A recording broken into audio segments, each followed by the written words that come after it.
Good day. Today's Friday, 31st October 2025. And let me remind you again, before I get into the details of this video, to tick the like button if once you've watched or listened to the video or whatever part of the video you want to watch and listen to, you like what you've heard and wish to indicate that fact. Now, at the start of this program, I am going to return to the topic of the meeting between President Xi Jinping of China and President Donald Trump of the United States, because over the last couple of hours since I made my previous video, more information has come to light about the nature of the agreements reached between the United States and China. And in addition, they have been explained, explanations have been provided of these agreements by people I would certainly consider experts in this matter, people like Kathleen Tyson and, of course, Arnaud Bertrand. And I'm going to revise somewhat what I said in my program yesterday. I said that it seemed to me that the Americans and the Chinese had agreed a one-year truce, which already looked to me, a one-year truce in their trade conflict, which already seemed to me a win for China. It clearly goes a lot further than that. And I'm going to say it straightforwardly. It seems to me that Xi Jinping and China just wiped the floor on Scott Bessent and Donald Trump. It's one of the most, well, in fact, as far as I can see, it is the most conclusive defeat in trade negotiations that I have seen in any negotiations entered into by the United States in my lifetime. And obviously, this is not something that is being much spoken about in the West, but I think that over the next couple of weeks and months, probably the full implications of what has happened will begin to percolate through. Well, I'm going to focus on what Arnaud Bertrand has said, and he has provided a very long message, a very long post on X, in which he sets out in detail the nature of the agreement and in which he explains it thoroughly. And I will go through Arnaud Bertrand's post. Let me begin. He says the key terms: 1, the United States will remove the so-called 50% rule that it implemented in September for 1 year, in exchange for which China will suspend its rare earths export controls for 1 year. Now, to clarify what Arnaud Bertrand is talking about, the 50% rule has been explained recently in an article by Reuters. It was a rule unveiled by the Trump administration on September 29th, and it barred Chinese firms, at least 50% owned by previously sanctioned companies, from receiving US tech exports. The measure purportedly was intended to prevent Chinese firms that had been sanctioned from using subsidiaries to buy restricted technology. In fact, it hit 20,000 Chinese companies with export restrictions.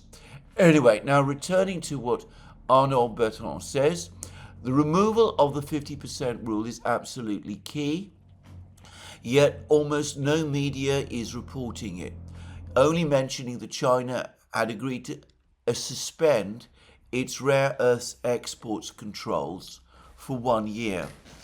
And Bertrand then mentions that no less a person than Scott Bessent himself confirmed that the United States is indeed suspending for 1 year the 50% rule.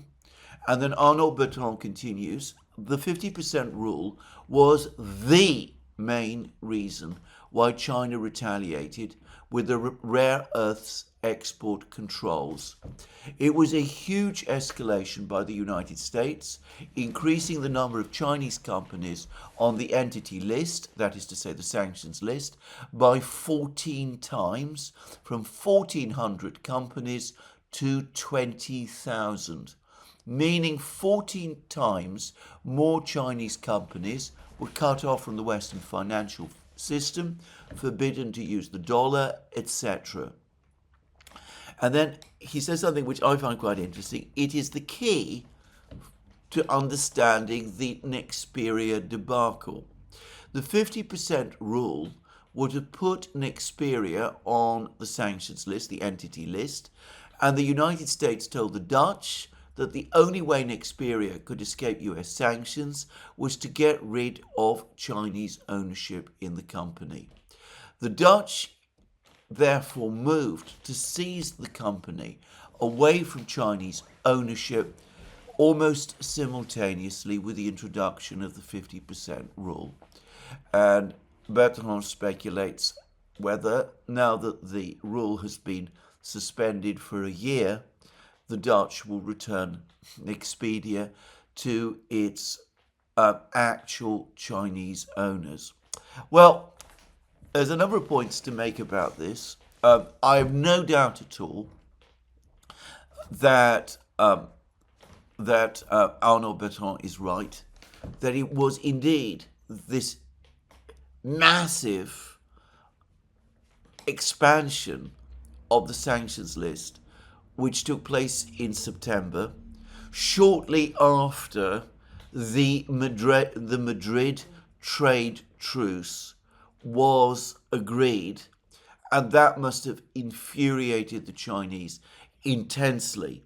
I mean, increasing the number of Chinese companies 14-fold, the number of sanctioned Chinese 14-fold, would have been almost guaranteed to provoke a strong reaction from China, and of course that is precisely what it did. But I'm going to make one further observation which goes back to what Arnaud Bertrand says about China agreeing to suspend for 1 year the operation of its restrictions on exports of rare earths. Kathleen Tyson, by the way, is saying the same thing. Now, yesterday, when I looked at the statement that had been published by China's Ministry of Commerce, I couldn't actually find any direct reference to rare earths at all in it, but I assumed that it was covered by the broader provisions that were contained in the agreement itself. Since then, more and more people have been pointing out that the Ministry of Commerce statement makes no mention, no reference to China relaxing any restrictions on exports of rare earths whatsoever. And, well, as some of you may remember, a couple of days ago, I pointed out that the Chinese Foreign Ministry had reacted very sharply when the US Treasury Secretary Scott Bessent said that China had agreed to suspend its new regulations on exports of rare earths for 1 year. The Chinese Foreign Ministry spokesman made statements which were then widely republished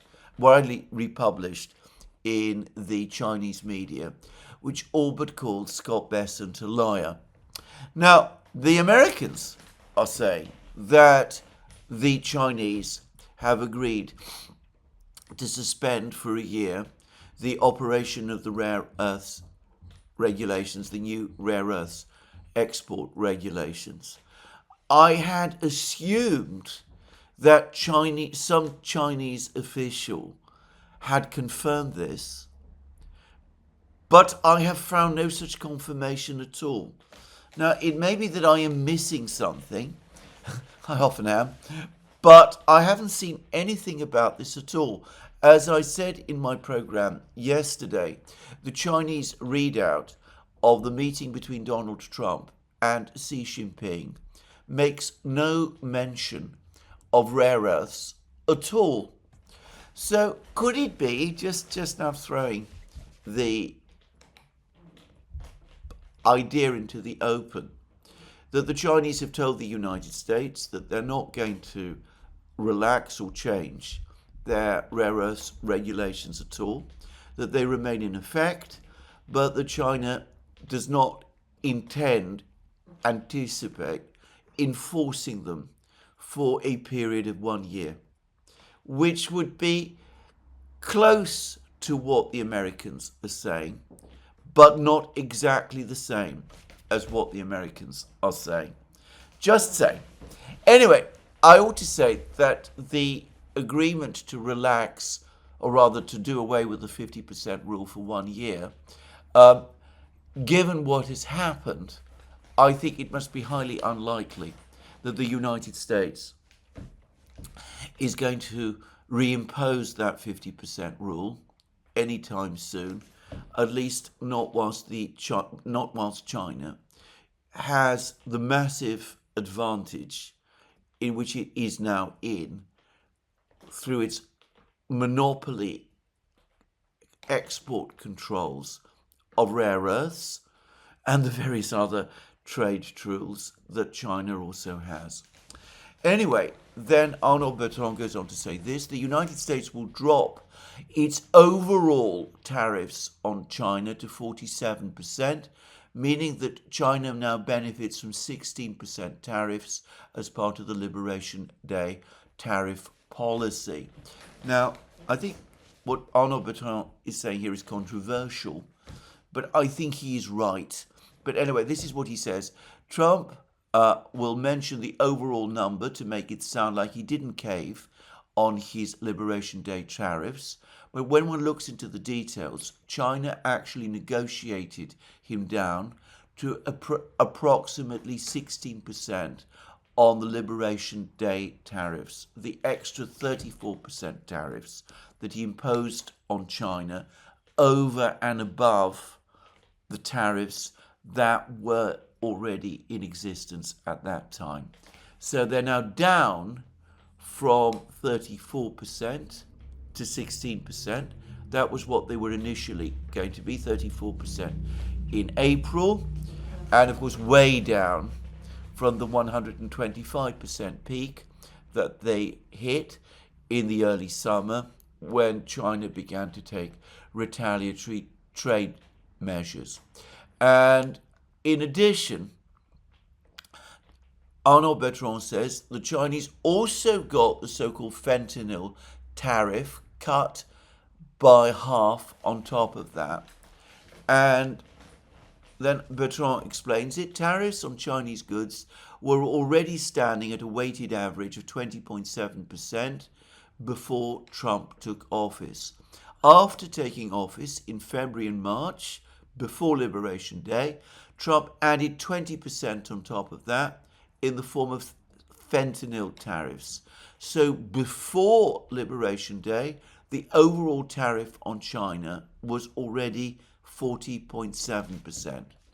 On Liberation Day, Trump added a 34% tariff on top of the 40%, 40.7%, bringing total tariffs up to 74.7% overall.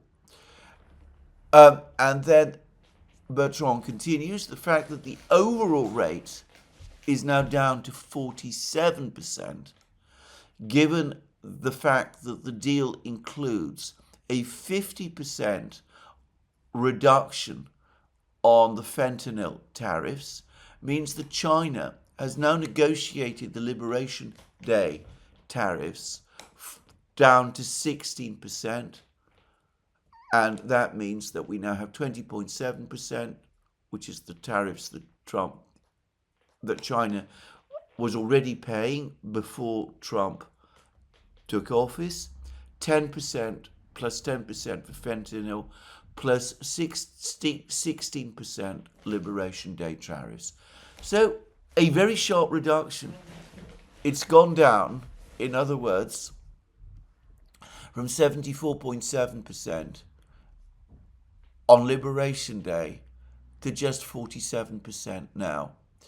And then next, the United States will suspend its hostile actions on China's ships and shipbuilding industry, in exchange for which China will also suspend its retaliatory measures. This was the fees that the United States imposed on Chinese-built ships that docked in American ports. To stress again, these ships did not have to be owned or operated by Chinese ship owners or employ Chinese crews. The mere fact that they were built in China meant that they attracted higher harbour fees. The United States has had to cancel those for a year, but again, one wonders whether they will ever return. And then other parts of the deal, TikTok, China says, and I saw this in the Ministry of Commerce statement, that it agrees to properly resolve the TikTok issue, which is probably diplomatic speak to say that it's not resolved yet. Now, this is important because Donald Trump and the administration and commentary in the United States has been claiming for several months now that the whole business of TikTok is done and dusted. There's been no such confirmation from China.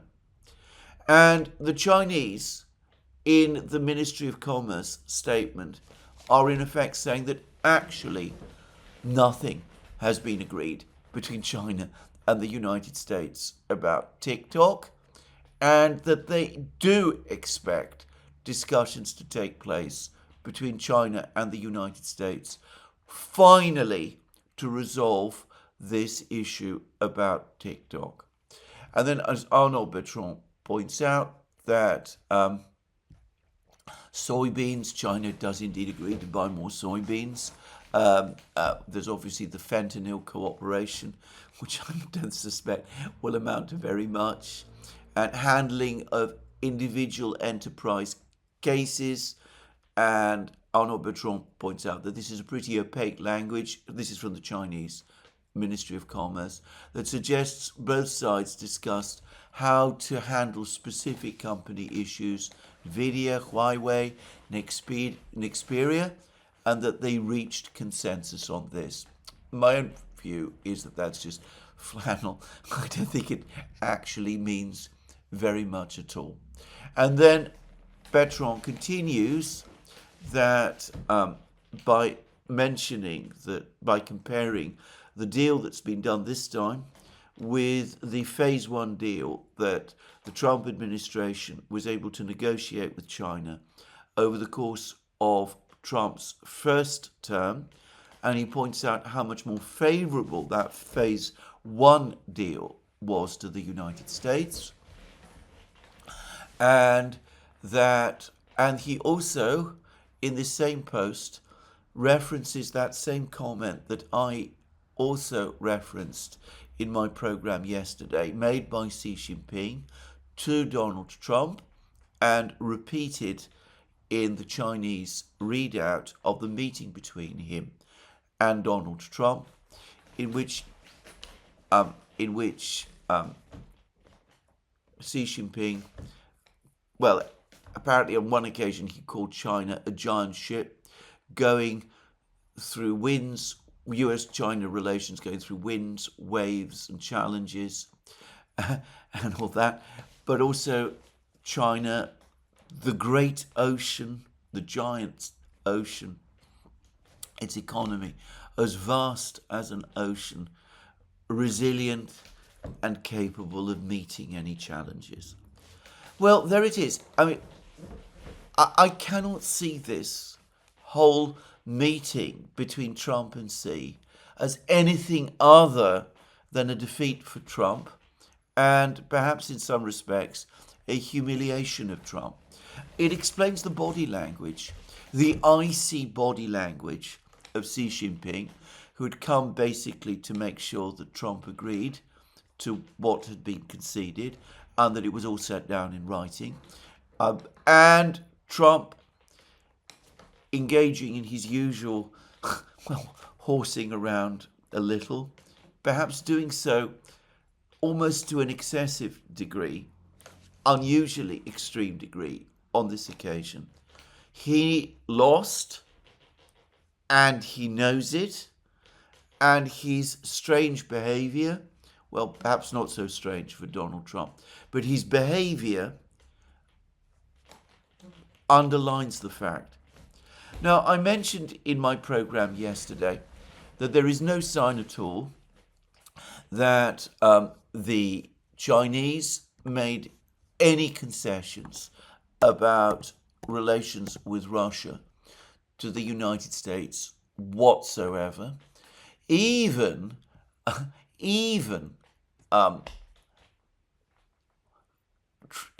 Trump himself has been forced to admit that the United States barely touched on the question of China's buying of Russian oil. There's now been an announcement in Beijing that the Russian Foreign Minister, Mikhail Mishustin, is coming to China. And the Russian Foreign Ministry has confirmed the same. On November 3rd to 4th, the head of government of the Russian Federation, Mikhail Mishustin, will visit the People's Republic of China in the city of Hangzhou. A 30th regular meeting between the heads of government of Russia and China is planned with the participation of Mikhail Mishustin and Chinese State Council Premier Li Qiang. In Beijing, Mikhail Mishustin will meet the chairman of the People's Republic of China, Xi Jinping. So we're then told, and this is from TASS, I'm taking this from TASS, it discusses how there's going to be intense cooperation between the two countries, and it references strategic partnership in the energy sphere continues to expand. Russia is in first place in oil supplies to China's market, and this year secured the lead in natural gas supplies due to the power of Siberia gas pipeline reaching its contracted output. Agreements have been achieved on building the Power of Siberia 2 gas pipeline, which will become one of the largest gas projects in history. The implementation of joint peaceful nuclear projects is underway, which might be a hint, by the way, that China is indeed going to get access to the new technology that Russia has demonstrated in the Burevestnik and Poseidon cruise missile and drones, the new miniature reactors that the Russians have produced, which baffle me and seem to baffle much of the world, but which do indisputably exist, marking, as I have said, as far as I can see, a major technological breakthrough. Putin spoke at length about how this technology has potential peaceful applications, which it obviously does. And, well, China, no doubt, will soon gain access to it.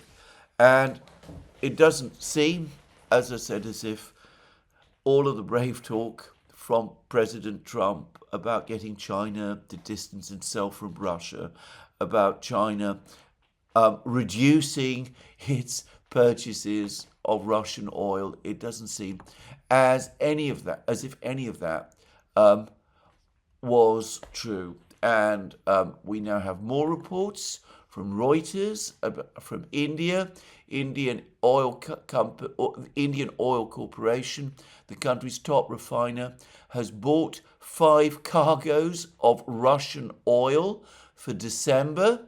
The total volume of these cargoes amounts to 3.5 million barrels. Well, of course, there might be other imports as well, who knows? It doesn't look as if India is stopping buying Russian oil. And TASS tells us that India and Russia, this is on today in TASS, have discussed issues of interaction in the sphere of military technical cooperation across all service branches of the armed forces, as well as prospects for joint research and development work. The Defence Production Department of the Indian Defence Ministry has reported following the 23rd meeting of the Working Group of the Russian-Indian Intergovernmental Commission on Military Technical Cooperation. The meeting was held in Moscow under the co-chairmanship of Deputy Head of the Indian Military Department, Sanjeev Kumar, and the first Deputy Director of Russia's Federal Service for Military Technical Cooperation, Andrei Boytsov. Discussions were held on issues related to military technical cooperation between the three branches of the armed forces, as well as research and development, the Indian Defence Ministry emphasised. A protocol was signed following the meeting, outlining the directions of a further interaction, as well as further measures to strengthen partnership and mutually develop the defence industries of the two countries. Now, Larry Johnson, on Sonar 21, his invaluable blog, has been pointing out that he has been in Moscow and he's been having meetings with all sorts of extremely important people in Moscow. Very important indeed, just saying. And he mentions how pretty much everybody that he's been speaking to has tried to make the same point, which is that the West overestimates the significance for the Russian economy of overseas trade. Russia is self-sufficient in raw materials, in food, and in energy. That already makes it a very, very difficult country to sanction. Russia does depend on imports of certain types of manufactured goods, but the days when it relied on manufactured goods, imports of manufactured goods, which it paid for in exports of raw materials, are in the past. In certain spheres of high technology, it does still have to import goods from some countries, though Russia itself, as it has demonstrated with the development of these two nuclear reactors, these miniature nuclear reactors, is itself a very advanced high technology country. The whole premise upon which sanctions have been developed against Russia over the last 3 years, that it is a one-dimensional economy, a gas station masquerading as a country, is wrong. And the further premise upon which the United States, Lindsey Graham and his people have been talking about this, the European Union also, the entire premise upon which they are working, which is that Russia depends for its economic survival, or indeed its ability to finance the special military operation on oil exports, is wrong too. Oil receipts from the oil industry do still account for 25% of the central government's budget, but that proportion is steadily falling. And were it to fall further, the Russian government has the fiscal space to compensate for it through other means, by, for example, increasing payroll taxes, and not, by the way, by so very much. Payroll taxes in Russia are very low, or by borrowing on Russian financial markets, which it has repeatedly shown that it is able to do. So this whole premise, as I said, is based on a complete misjudgment of the realities of the Russian economy.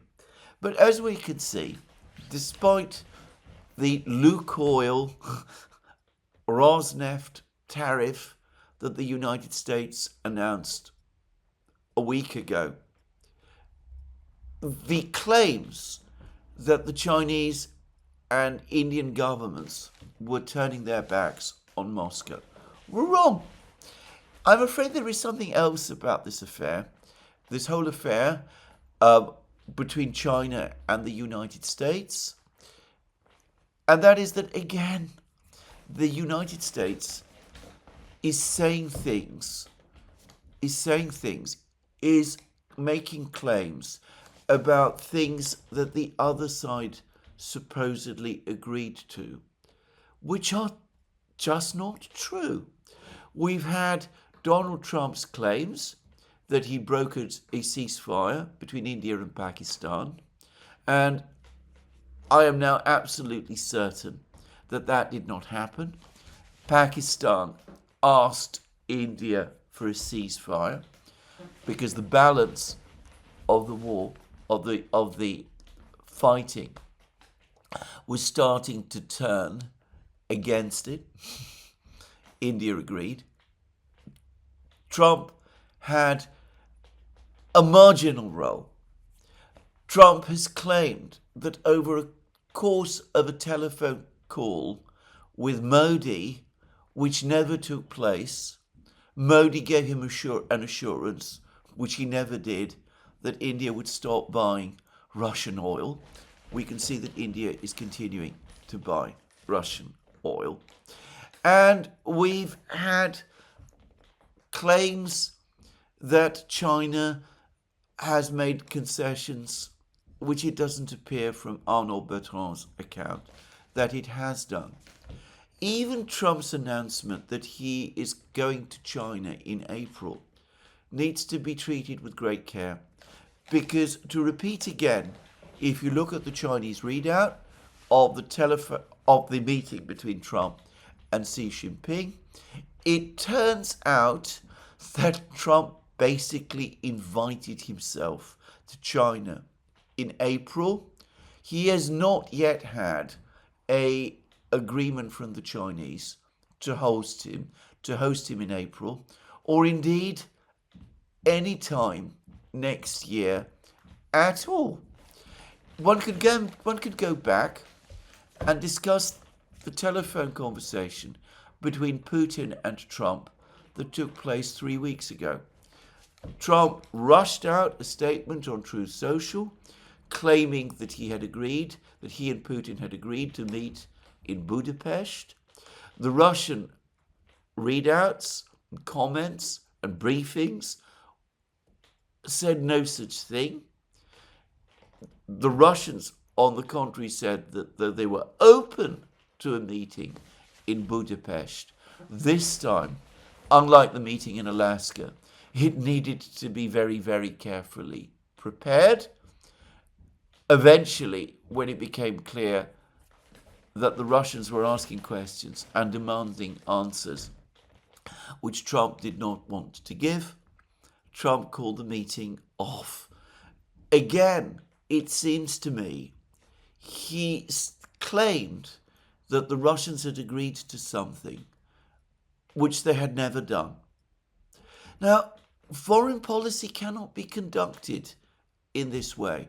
Prime Minister Modi is already avoiding meetings with Donald Trump. Everybody has noticed the icy demeanor of Xi Jinping at the meeting in South Korea with Donald Trump also. And, well, I discussed in many programs now the damage that all of these interactions with the Russians have done in Moscow, and how Putin recently gave a conference in which he conspicuously avoided mentioning Donald Trump by name. This has to stop.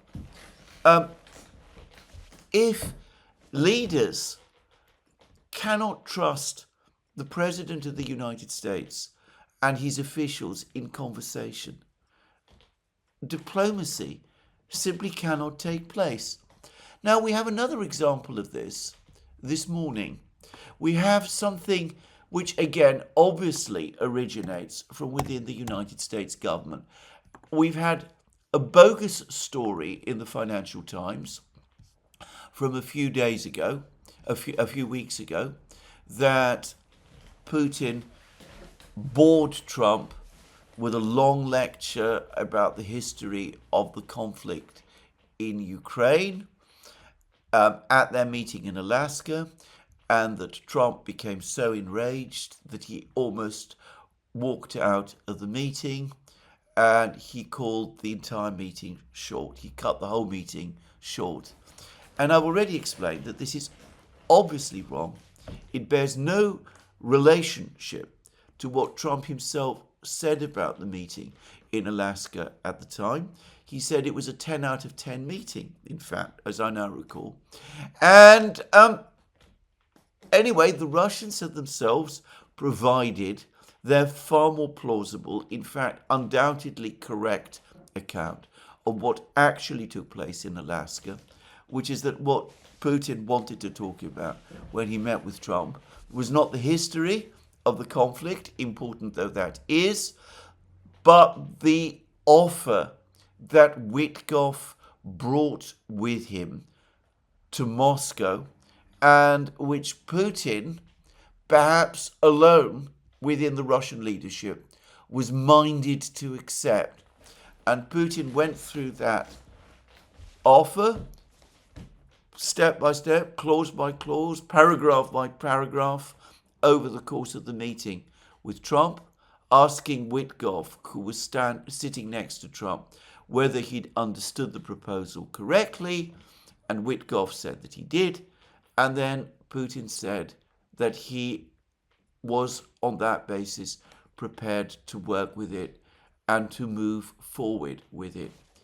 There is a brilliant discussion of this meeting in Alaska and of this whole disastrous episode provided by Kautilya the Contemplator on his Substack blog.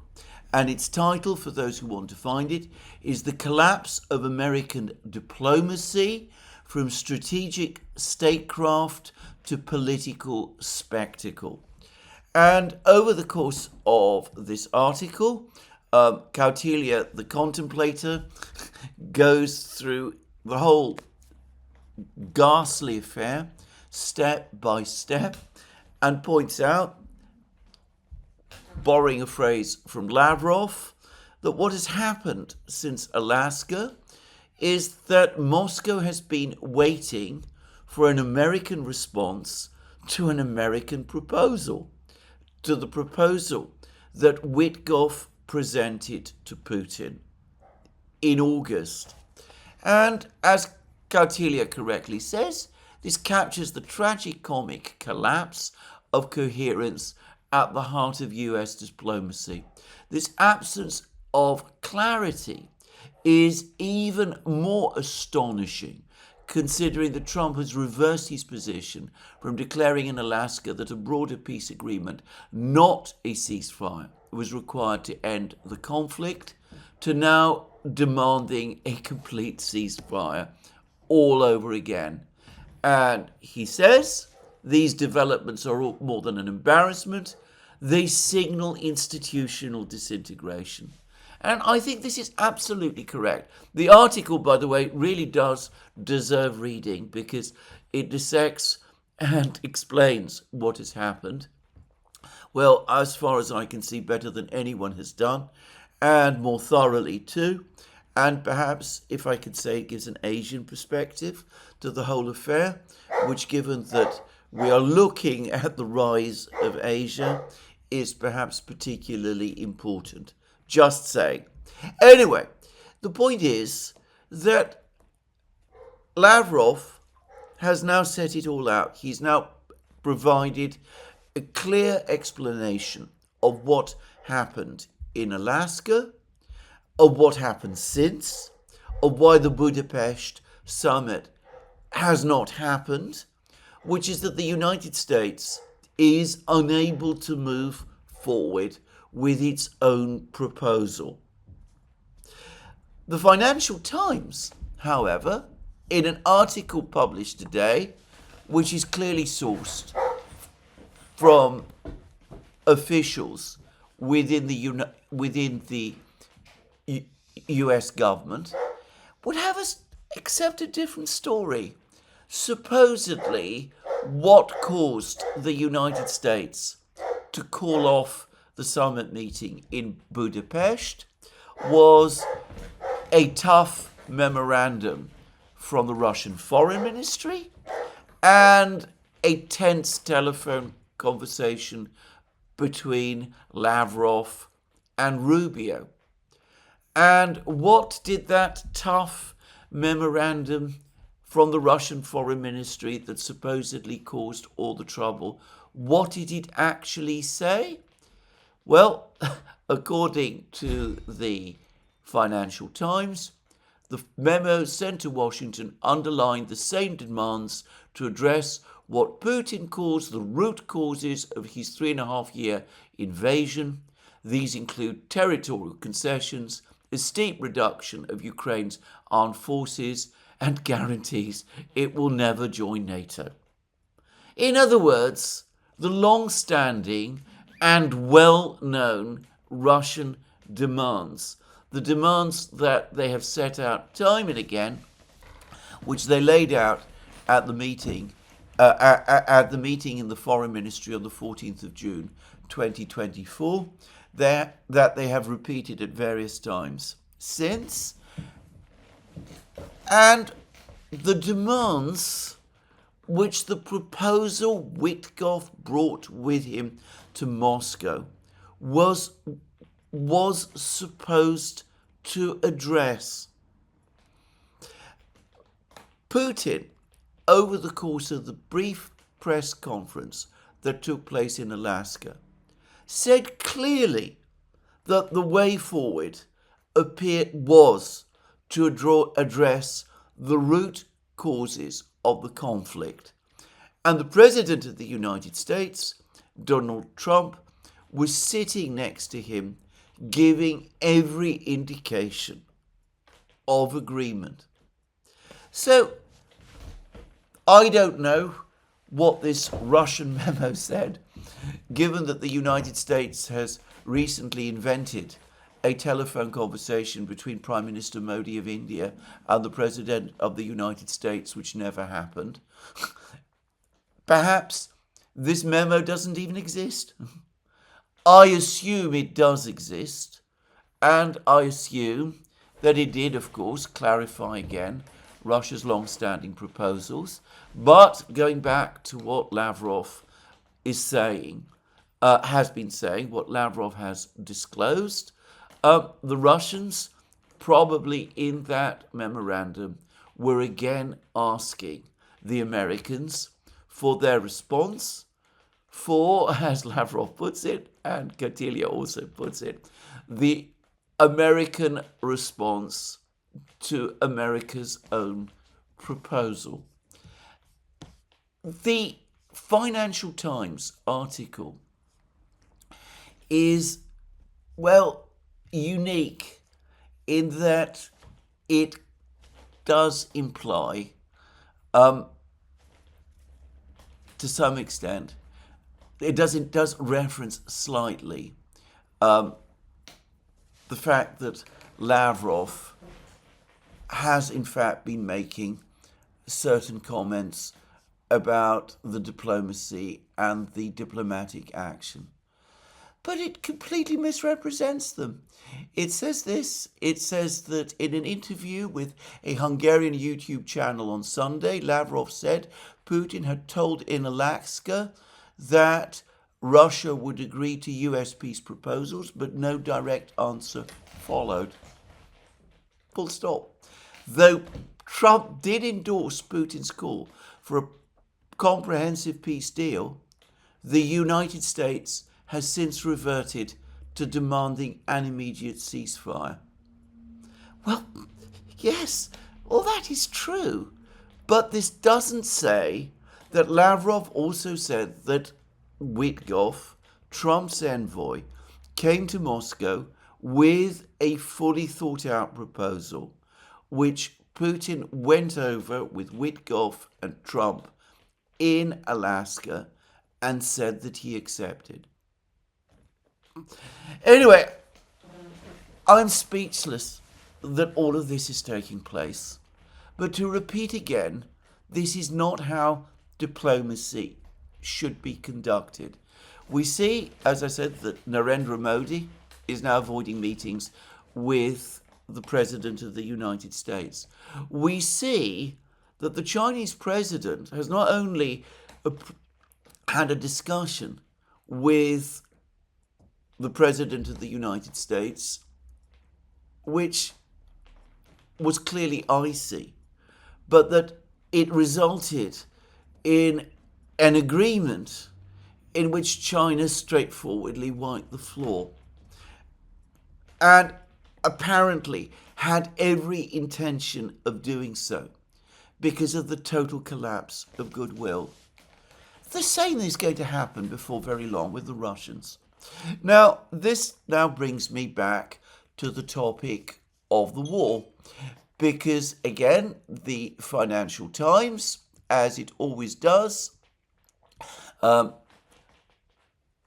downplays the importance of events on the Ukrainian battlefields. It says this in the same article: Russian forces have entered Kupiansk in recent days. Not true. Anybody who's following the war closely will know that they have been fighting inside Kupiansk for weeks. And then the Financial Times says, Zelensky on Wednesday says that the situation remains difficult, but claims Ukrainian forces have managed to gain more control and are vowing to continue to defend their positions.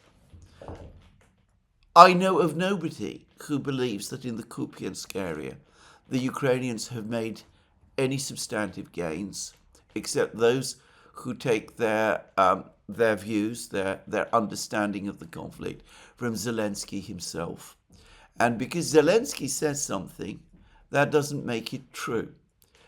Every observer of the situation in Kupiansk, Russian, Ukrainian, Western, who has any awareness of what is actually happening there, knows that the reality is far worse than the Financial Times is saying.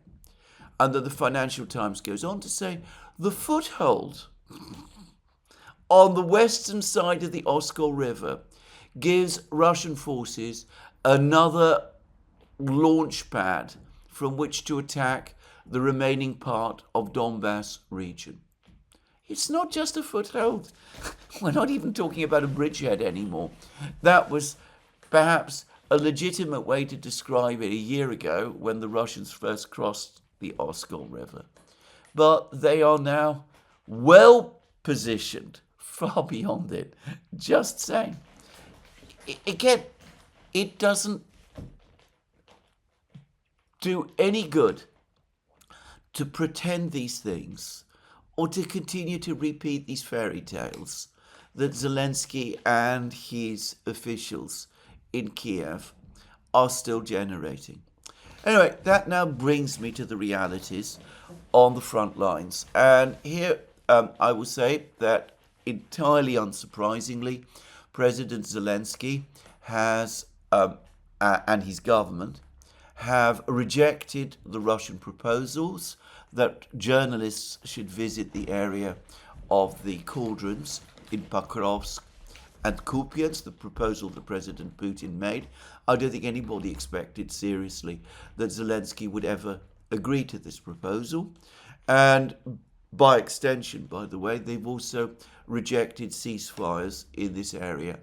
They have also rejected calls from sections of the Ukrainian military themselves.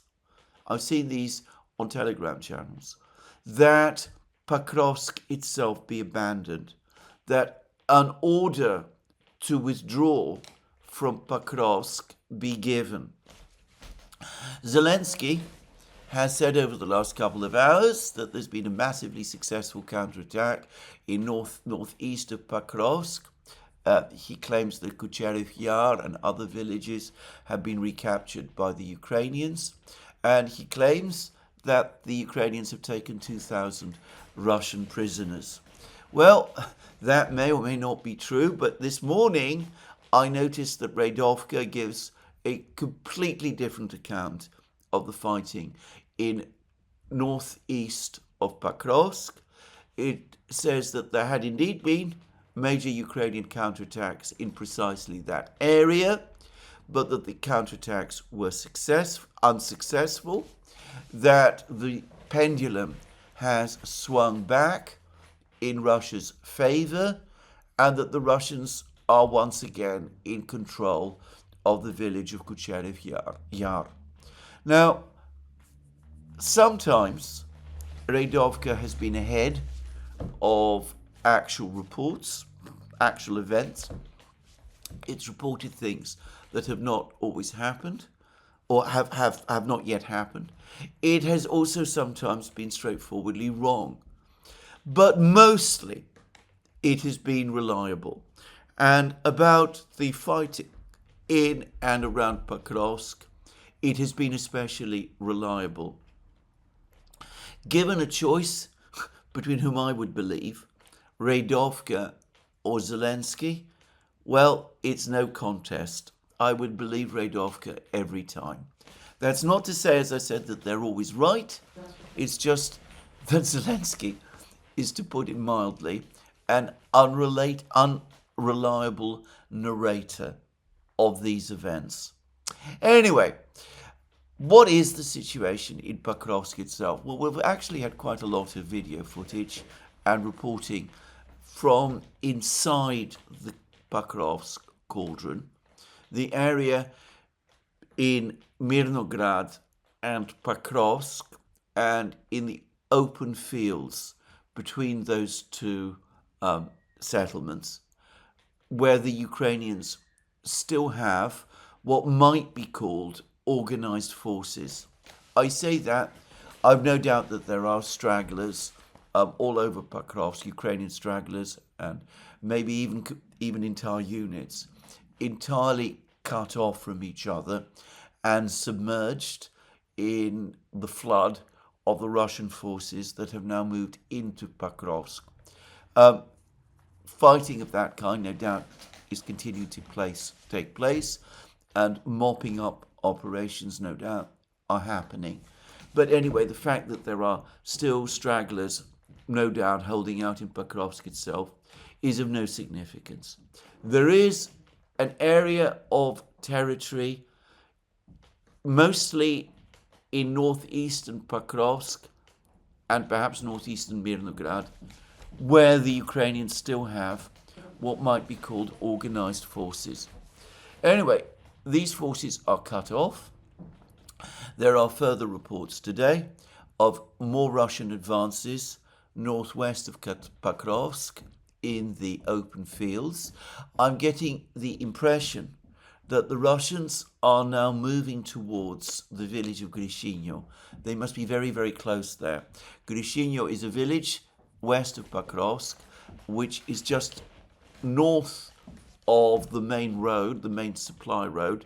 That supply road, of course, has long been cut off. But the Ukrainians still control Grishinyo.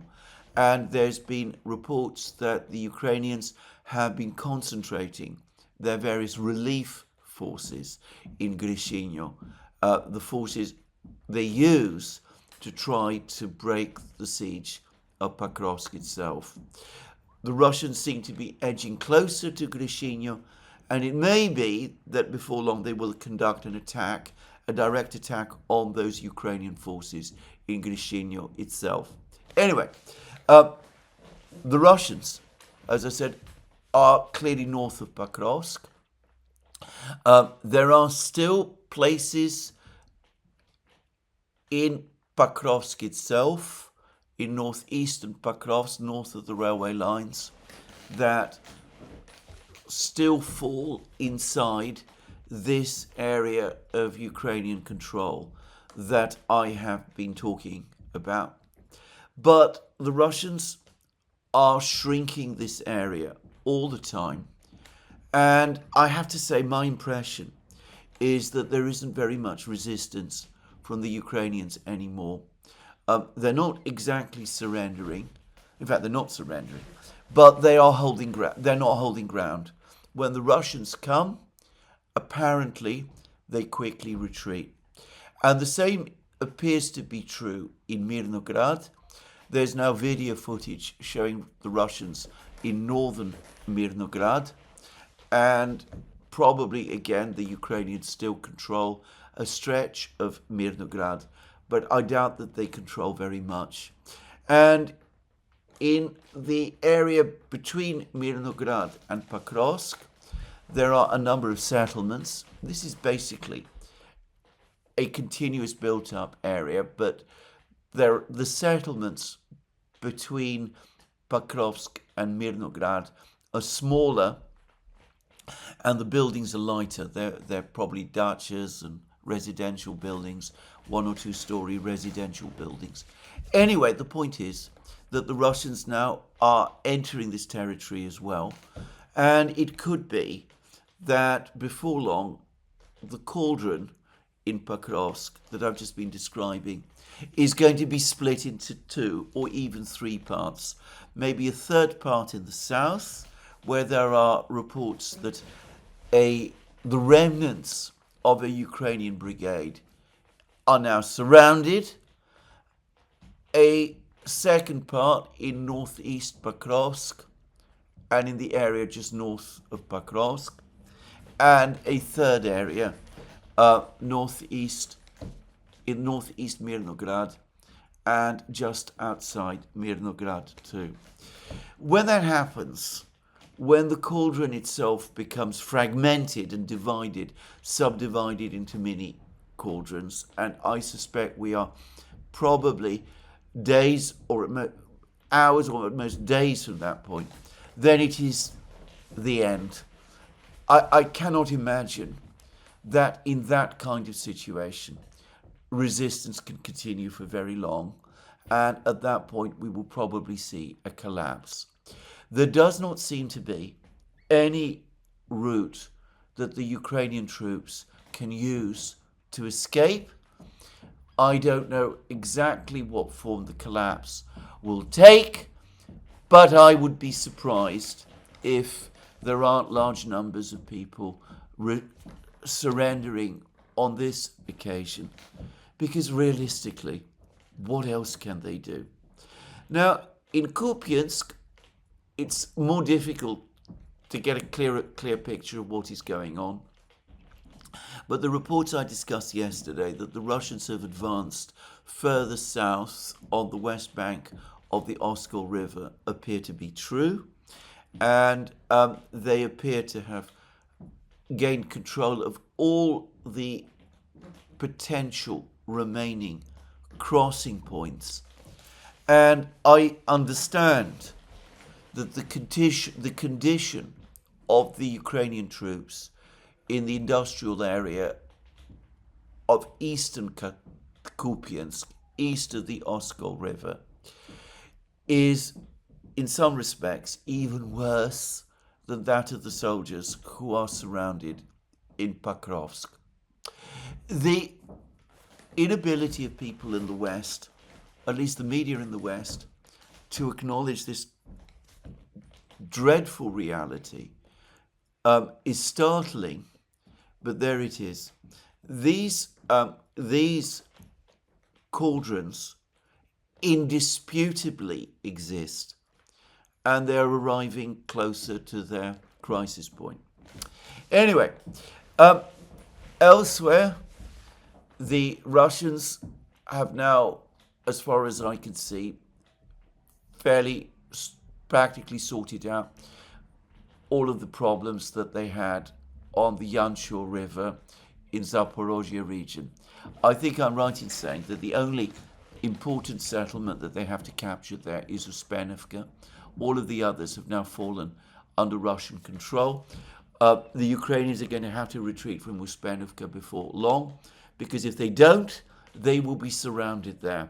And of course, given the way in which Zelensky and Syrskyi run things, perhaps they will be given orders to stand and fight.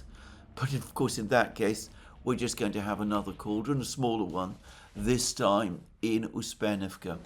I noticed that several people now are acknowledging that Siversk is now practically a cauldron as well, that the Russians are now very close to cutting the last remaining supply road into Siversk, which goes to Siversk from the southwest. And of course, the Russian Defense Ministry claims that there is street fighting going on in Siversk itself. None of the mapping projects acknowledge this, but everyone else, all of these mapping projects now, or at least the reputable ones, now put the Russians north, south, east of Siversk, very, very close to the town. Again, once the supplies are cut, there will be a concerted Russian attack on the town. And at that point, given that it's a relatively small place, even if it is located on a hill, there will be a sudden collapse there too. There is now universal acknowledgement that fighting is indeed taking place within Liman, and apparently the topography of the town, at least some are saying, make defense of Liman very difficult. And there is also continuing fighting in Konstantinovka, and the Russians continue to expand their positions there. Lastly, reports appeared this morning that in Dnipropetrovsk region, the Russians have broken in to the fortified town of Novopavlovka, which has been the main barrier that the Russians have faced in Dnipropetrovsk region to advance west. It looks as if the Russians have begun an operation to storm that town too. Over the last 2 weeks, there has been a major change in the situation on the Ukrainian battlefields. Since October 2023, the Russians have been on a continuous offensive. Throughout that time, however, except for a relatively brief period in the late summer of 2024, the Ukrainians have been resisting. The Russians have been advancing and gaining ground, including capturing fortified positions. But one could not say that Ukrainian resistance had totally collapsed. The Ukrainians were fighting and resisting, and it would take time for the Russians to capture places and for the Russians to move forward. There was one brief period, I remember, in the summer when the Russian forces that were advancing west from Ocheretino and Avdiivka seemed to be able to capture villages one after the other against only very light Ukrainian resistance. But the Ukrainians eventually did establish a series of fortified positions around Kurachovo, and they were able to restore or re-establish a front line there. Well, this time it is different. This time, over the last 3 weeks, it seems to me that Ukrainian resistance is weakening on every part of the front lines. The Russians are advancing now steadily in Volchansk, in Kharkiv. They've now entered Liman, and they're about to storm Siversk. I get the sense that the Russians are, the Kupiansk, the crisis in Kupiansk is deepening, and that the Russians are able to enlarge their areas of control there all the time. I've discussed the situation in Pakrovsk and, of course, in Zaporozhye. and elsewhere. Um, it's not yet the case that there is no Ukrainian resistance at all, but it is becoming weaker and more disorganized. A clear sign that the Ukrainians now lack infantry, as many people have been saying, and that the Russian policy of attrition is now having a decisive effect. Anyway, that's the situation in the war. I should say that there was more missile and drone strikes over the last couple of hours by the Russians, and the Russians have provided more information about the massive missile and drone strikes that they conducted across Ukraine recently. And I've noticed that various Western agencies are now talking with alarm about the fact that Ukraine is now facing basically an energy collapse in advance of what is looking like an increasingly cold winter. And again, previously, over the course of previous Russian aerial offensives, there was resistance. There was a Ukrainian air defense system that was functioning and which was shooting down at least some missiles and drones, even if never as many as Ukraine wanted to claim.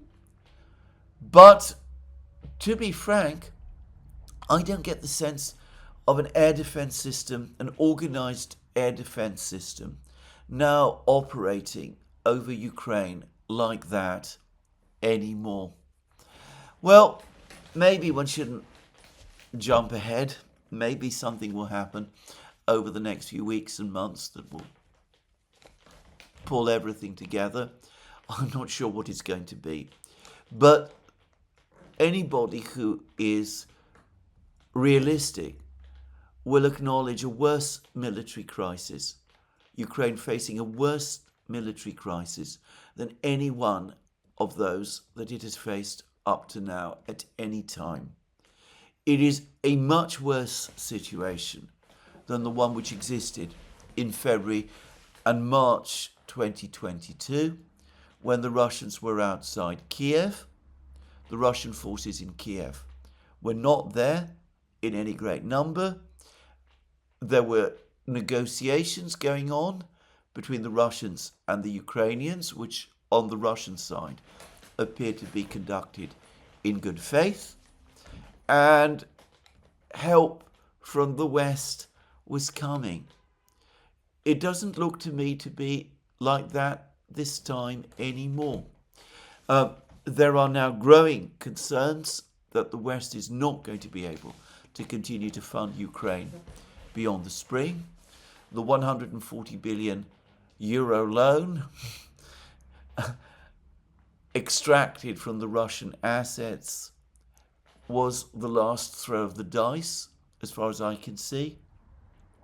And there are now increasing doubts about that also. And besides, money by itself is not going to be enough to address Ukraine's fundamental structural problems. But Zelensky is determined to fight on. General Syrskyi has resurfaced. He's now on the front lines. He says that the situation in Pakrovsk is complicated and difficult, but it is untrue, apparently, to talk about an encirclement.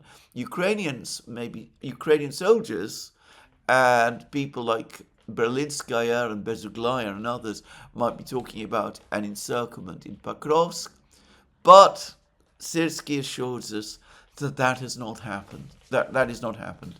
Just as he assured us on the eve of the fall of Suja in Kursk region, just a few weeks ago, back in March, that he had the situation there completely under control. Now, I spent a lot of time in this program talking about the way in which the Trump administration has been conducting diplomacy over the course of this year. It has already resulted in a massive debacle with China. I cannot see that any other word suffices to describe what has taken place. There's maybe a certain unwillingness to acknowledge the full extent of this in the media, but there is no doubt that the US did not come out well from the meeting with China. And even the BBC, I noticed, had this to say about the negotiations with China. Trump expected that tariffs would balance the trade deficit with China, and restrictions on advanced chips would curb the technological development of the US's main economic and military rival. None of the fundamental issues for which Trump started the trade war were resolved at the meeting in South Korea. China simply raised the stakes, limiting exports of rare earth metals and magnets, without which Western car plants and the defense industry would grind to a halt. At the same time, China stopped buying soybeans from the United States, driving American farmers to the brink of bankruptcy. Well, we've seen a debacle with China. The United States went into the game thinking it had stronger cards to play than it really did. We're seeing exactly the same happen with Russia. The United States tried to negotiate. Well, it didn't try to negotiate. It tried to impose its own ideas for a freeze on Russia, assuming that it had more cards to play with the Russians than it really did. And we see how the United States has made claims also about ceasefires in Gaza, which frankly are increasingly looking like they have no real substance either. And of an Israeli victory there, by the way, which bear no connection to reality. I'm going to suggest this. At this present time, difficult to imagine that the relationship with Russia can be repaired anytime soon. A Russian member of the Duran community forwarded to me some comments by a Russian official about the United States, which were unprecedentedly aggressive. I cannot imagine, if all of these cities fall soon, which they will, that the United States will find that the Russians are going to be willing to simply go back to the proposal that Witkoff made in Alaska. I think that the political maneuver space for Putin to agree to that at that point will have gone, and besides, even he by now must have little trust. So, we are, or so it seems to me, now in a situation where the United States has spoiled its relationships with the other two great powers, China and Russia, in a way that they no longer trusted anymore. And it has probably done massive damage to its relationship with India, which is another great power.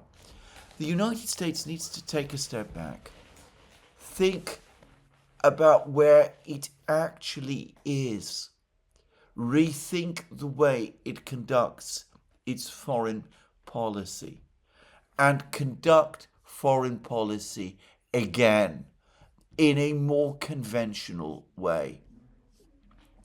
Going back to Kautilya the contemplator, he points out how much more structured US foreign policy at one time used to be, how there used to be disciplined preparation. During the Cold War, meetings between American and Soviet leaders were preceded by methodical back-channeling, shuttle diplomacy, and tightly sequenced drafts so that leaders arrived to ratify, not improvise. Today's ad hoc approach reduces summitry to theatre. And this is absolutely correct. And as Kartilia rightly says, it creates chaos and incoherence. And as we've just seen in South Korea, and we'll shortly see over Ukraine, the result is absolutely against the best interests of the United States. Will the United States return to more conventional, traditional diplomacy as it once knew how to conduct? I don't think so. In which case, things can only get worse. And given how bad they already are, I shudder to think what worse in this context will mean. Anyway, this is where I finish today's program. Let me remind you again that you can find all our programs on our various platforms, Locals, Rumble and X. You can support our work via Patreon and Subscribestar and by going to our shop. Links under this video. Last but not least, if you've liked this video, please remember to tick the like button and to check your subscription to this channel. That's me for today. More from me soon. Have a very good day.